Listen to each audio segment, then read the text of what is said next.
Dino Ocielo, vous travaillez à Bilan. Merci d'être avec nous aujourd'hui dans le cadre du Carrefour des créateurs.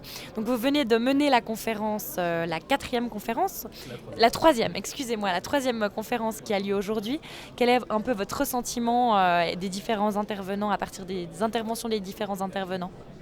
Donc, ma conférence traitait de l'innovation, comment se réinventer dans une entreprise, et c'était vraiment intéressant parce qu'on avait 4 entreprises complètement différentes. On avait des entreprises qui étaient très jeunes et d'autres qui avaient un peu plus d'expérience dans des domaines complètement différents. Donc on avait Tekoe qui fait du thé à l'emporter, il y avait le Nail Bar qui fait de la manucure d'une manière assez innovante, WebDuck qui est une plateforme sociale aussi qui a un concept très nouveau. Et puis on avait finalement les snowboards Nideker. Donc on a vraiment toute une série d'entreprises nouvelles et elles avaient toutes une histoire à raconter par rapport à la manière dont elles se réinventaient, quelles étaient leurs stratégies, que ce soit dans l'innovation du produit, que ce soit dans le marketing, dans comment ils allaient chercher justement des idées. Et c'était vraiment, je pense que pour les jeunes créateurs qui étaient dans le public, ça a dû vraiment leur apporter des idées ou des réponses à des questions qu'ils devaient avoir.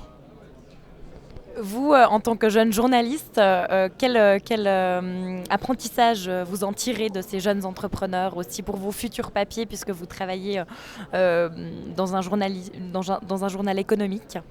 Bah, je pense qu'il véhicule le message que tout entrepreneur ou tout, même dans n'importe quelle profession doit appliquer. C'est juste oser faire les choses, oser, que ce soit pour moi, oser traiter de sujets qui sont peut-être plus délicats que d'autres ou d'aller voir des personnes qu'on pourrait craindre ou juste oser. Et eux, c'est vraiment ce qu'ils ont fait. Ils se sont lancés dans des entreprises qui, de prime abord, on se dit, par exemple pour le nail bar, faire un bar à ongles, enfin, c'est pas forcément la première idée qu'on aura, mais cette femme était vraiment passionnée. Elle a créé son entreprise et puis ça, après 2 ans, ça a l'air de marcher. Donc je pense qu'il faut, voilà, c'est ça l'idée, plutôt juste oser faire les choses. D'accord.